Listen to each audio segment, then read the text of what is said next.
Assalamualaikum warahmatullahi wabarakatuh. Salam sejahtera bagi kita semua. Om Swastiastu, Namo Buddhaya, salam kebajikan. Saya Rektor AW Kaligis, pengampu mata kuliah Pancasilaan. Pada pertemuan kali ini kita membahas sila pertama dan kedua dari Pancasila, menyangkut implementasi, dinamika, dan tantangannya.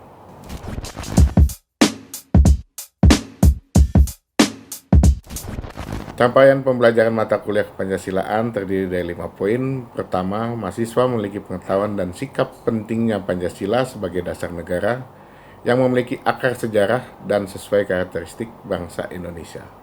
Kedua, mahasiswa menjadikan Pancasila sebagai pedoman yang diimplementasikan dalam kehidupan berbangsa dan bernegara serta kehidupan sehari-hari.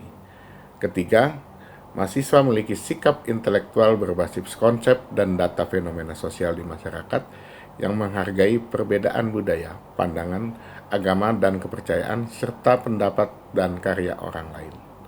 Keempat, mahasiswa memiliki kepekaan dan pemahaman dasar terhadap isu-isu sosial di masyarakat dan lingkungan.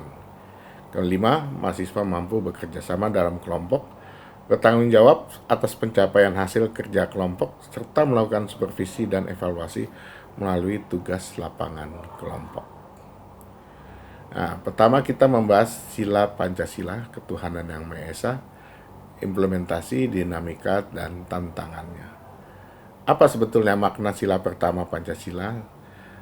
Secara garis besar, sila pertama dari Pancasila mengandung dua makna, baik vertikal maupun horizontal. Makna vertikal, bangsa Indonesia menyatakan kepercayaan dan ketakwaannya terhadap Tuhan Yang Maha Esa. Kemudian manusia Indonesia percaya dan takwa terhadap Tuhan Yang Maha Esa sesuai dengan agama dan kepercayaannya. Di Indonesia sendiri terdapat 6 agama yang diakui negara, yaitu Islam, Kristen, Katolik, Hindu, Buddha, dan Konghucu, serta di sejumlah tempat terdapat penduduk yang menganut aliran kepercayaannya. Kemudian dalam pembukaan Undang-Undang Dasar 45 khususnya alinea ketiga juga dinyatakan bahwa kemerdekaan Indonesia adalah atas berkat rahmat Allah yang Maha Kuasa. Kemudian ada juga makna horizontal, bumi, alam semesta, manusia, dan segala isinya merupakan hasil ciptaan Tuhan.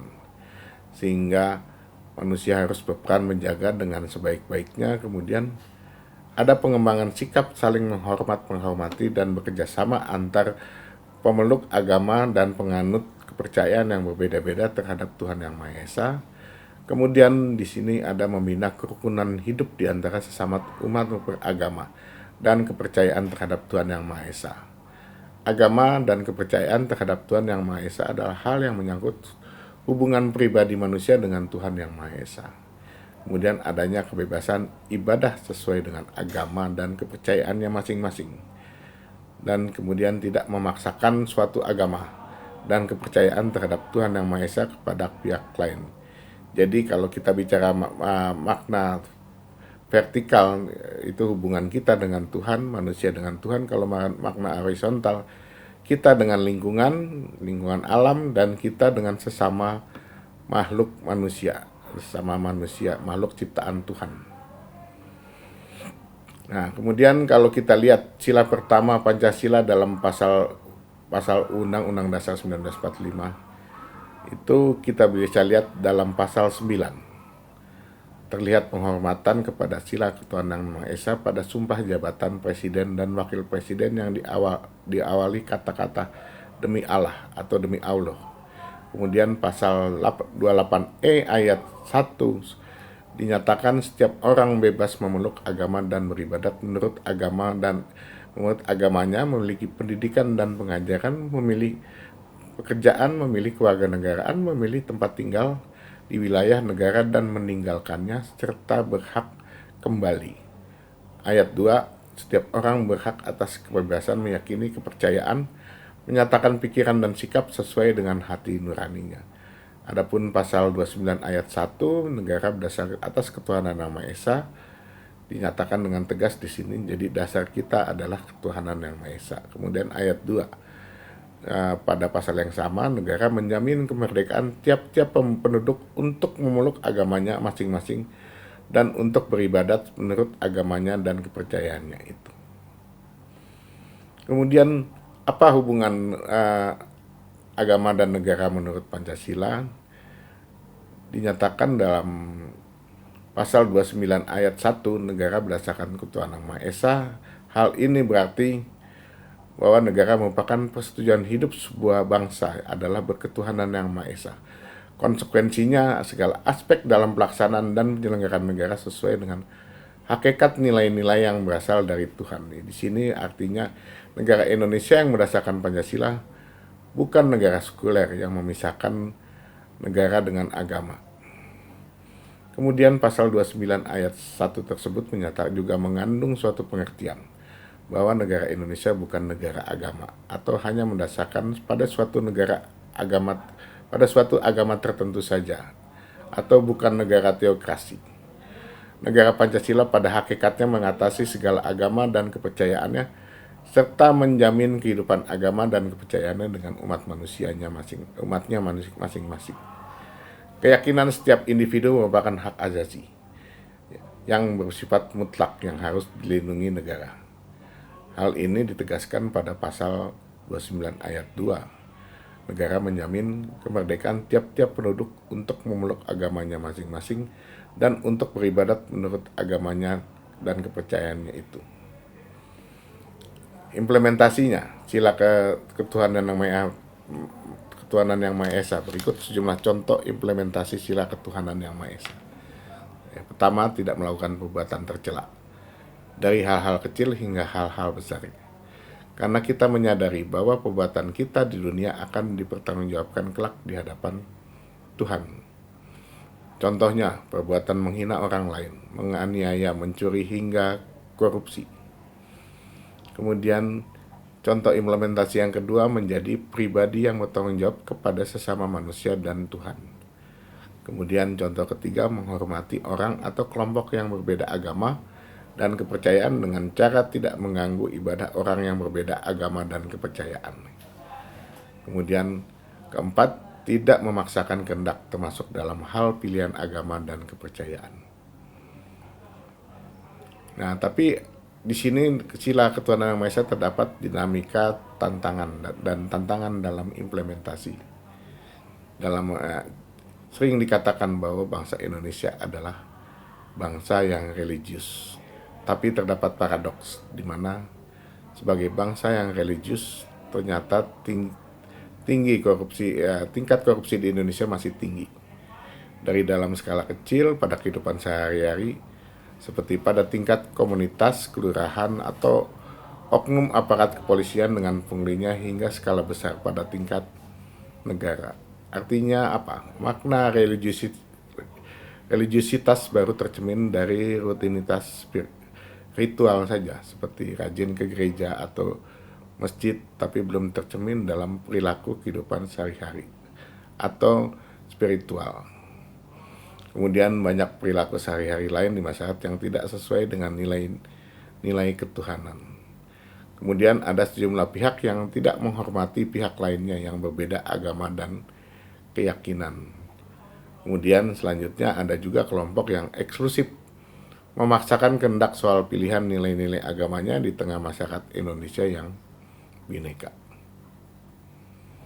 Nah, selanjutnya kita bahas sila kedua Pancasila. Itu kemanusiaan yang adil dan beradab, implementasi dan dinamika dan tantangannya. Apa makna sila kedua Pancasila? Secara garis besar, sila kedua dari Pancasila mengandung makna bangsa Indonesia menghargai kodrat manusia sebagai makhluk individu dan makhluk sosial yang memiliki hak yang ajazi. Oleh karena itu, setiap manusia harus diperlakukan sesuai dengan peri keadilan dan keadaban. Kemudian bangsa Indonesia mengakui sebagai bagian dari umat manusia. Karena itu dalam pergaulan antar bangsa, antar manusia dalam tata dunia internasional, bangsa Indonesia harus mengembangkan suatu pergaulan internasional atas kodrat manusia, serta mengakui kemerdekaan bangsa sebagai hak yang dimiliki setiap bangsa. Oleh karena itu, penjajahan atas bangsa adalah tidak sesuai dengan peri keadilan dan keadaban manusia.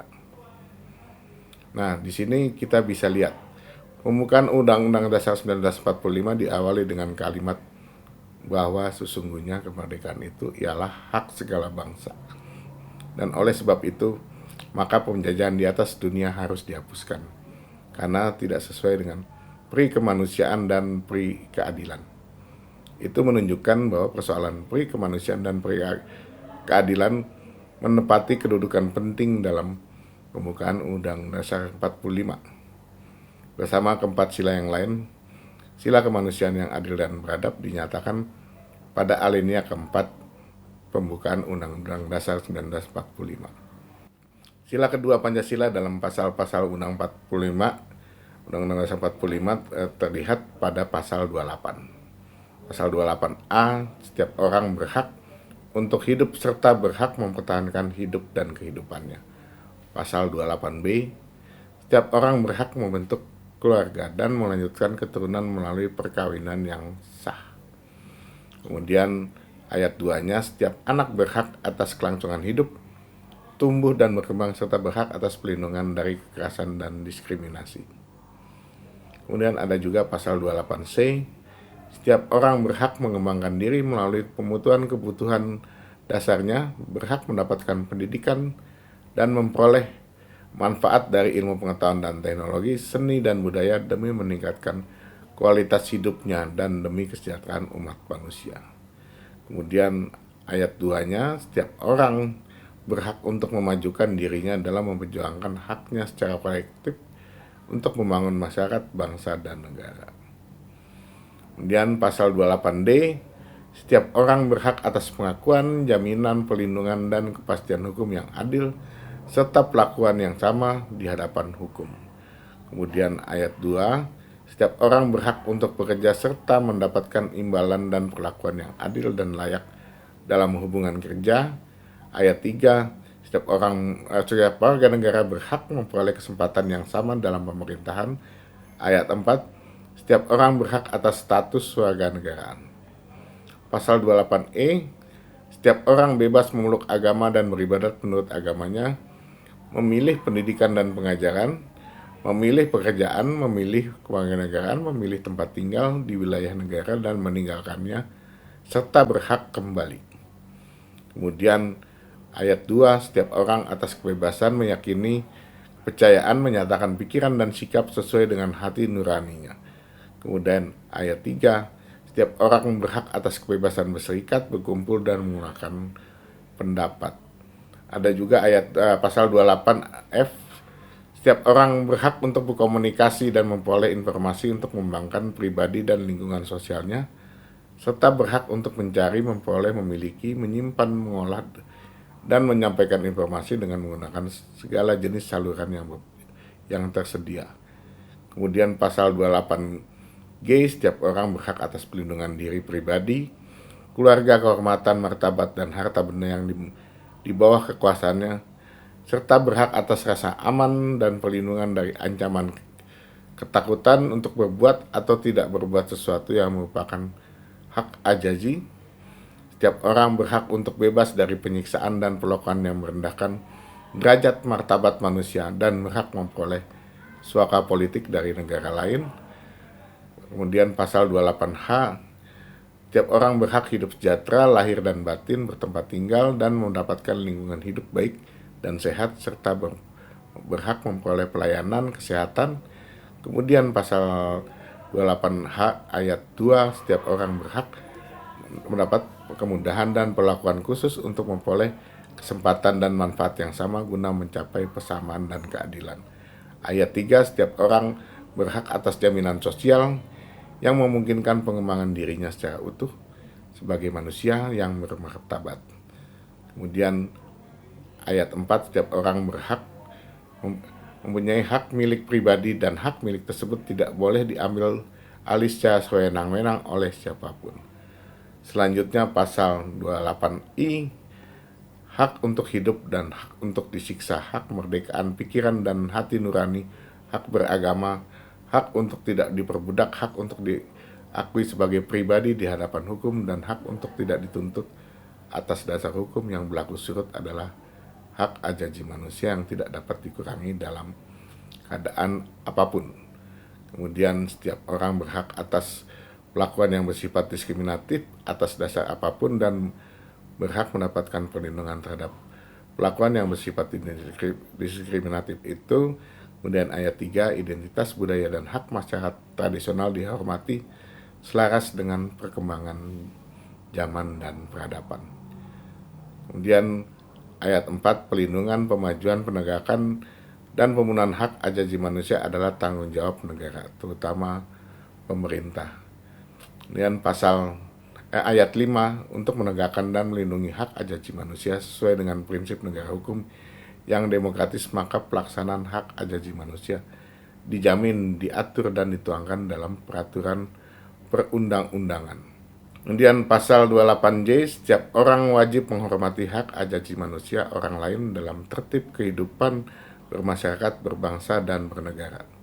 Dalam menjalankan hak dan kebebasannya, setiap orang wajib tunduk kepada pembatasan yang ditetapkan dengan undang-undang dengan maksud semata-mata untuk menjamin pengakuan serta penghormatan atas hak kebebasan orang lain dan untuk memenuhi tuntutan yang adil sesuai dengan pertimbangan moral, nilai-nilai agama, keamanan, dan ketertiban umum dalam suatu masyarakat yang demokratis. Nah, demikian pasal-pasal yang merupakan acuan dari yang mengacu pada sila kemanusiaan yang adil dan beradab. Nah, berikut sejumlah contoh implementasi sila kemanusiaan yang adil dan beradab. Kemudian pertama, dalam pergaulan sehari-hari, kehidupan bermasyarakat, berbangsa, dan bernegara, kita menghormati hak ajazi orang lain. Kemudian mengakui persamaan derajat, persamaan hak, dan persamaan kewajiban antar sesama manusia. Kemudian kita juga tidak boleh melakukan diskriminasi terhadap pihak lain karena faktor pribadi dan perbedaan latar belakang sosial, baik latar belakang suku, agama, ras, dan golongan. Kemudian dalam tata pergaulan antar bangsa, bangsa Indonesia memperjuangkan bangsa-bangsa lain untuk memperoleh kemerdekaan dari kolonialisme dan imperialisme. Contohnya, Indonesia memperkasai Konferensi Asia Afrika atau KAA di Bandung tahun 1955. Pada saat itu, sebanyak 29 negara yang mewakili lebih dari setengah total penduduk dunia menerima wakilnya. Banyak di antara peserta belum menjadi negara merdeka. Kini dari 29 negara peserta Konferensi Asia Afrika tinggal Palestina yang belum dapat pengakuan penuh untuk kemerdekaannya. Adapun dinamika tantangan dalam implementasi sila kemanusiaan yang adil dan beradab, itu kita bisa lihat masih ditemukan diskriminasi di masyarakat karena perbedaan latar belakang sosial. Kemudian masih banyaknya pelanggaran HAM, baik di dalam negeri maupun luar negeri. Kemudian masih banyak warga negara Indonesia belum mendapatkan hidup layak, tidak memperoleh akses pendidikan dan kesehatan yang memadai. Kemudian suka dan tidak suka kolonialisme dan imperialisme dalam wujudnya yang semakin canggih itu masih ada di dunia. Nah, demikian pembahasan kita pada materi kali ini menyangkut sila pertama dan kedua dari Pancasila. Demikian pembahasan materi kita dalam pertemuan kali ini menyangkut sila pertama dan kedua dari Pancasila, menyangkut implementasi, dinamika, dan tantangannya. Terima kasih.